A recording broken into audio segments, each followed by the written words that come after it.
ñetti weer lañu may ñi nga xam ne ni ñoo yor deux roues maanaam ñaari pono moo xam ngay Jakarta man moo xam même bu fekkee moto bi sax dafa nekk moto particulier nee nañ ñetti weer la état bi may muy kàddu yi nga xam ne nii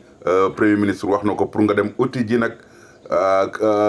immatriculer sa oto utal ko carte grise xam nga di ko fayal assurance voilà.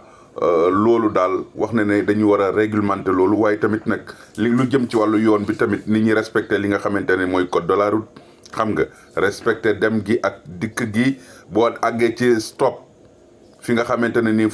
stop jot na nga stopé loo yàkkamti donte da nga yor moto boo àggee ci feu rouge nga taxaw xaar ba yoon may la nga jàll pour nga war a nga jàll lii mooy kaddu yi nga xamante ne nii ba premier ministre rotal na ko démb waaye tamit mu nekk réglementation boo xam ne bëgg nañ ko def li nga xam ne moom mooy borom ñaari pono yi di deux roues lii mooy li nga xamante ne waaye lu ñeel wàllu yoon aussi kii nga xamante ne ni moom moo di ministre de la justice di Ousmane Diagne wax na ne mandat dépôt yi dafa bëgg ñu wàññi ko waaw bu fekkee ne nekk ay mbir yoo xam ne dafa laaj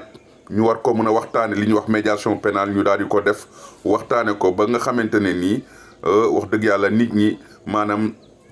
kaso yi dootul fees surpeuplement bi maanaam surpeuplement yi dafay wàññeeku ci biir kaso yi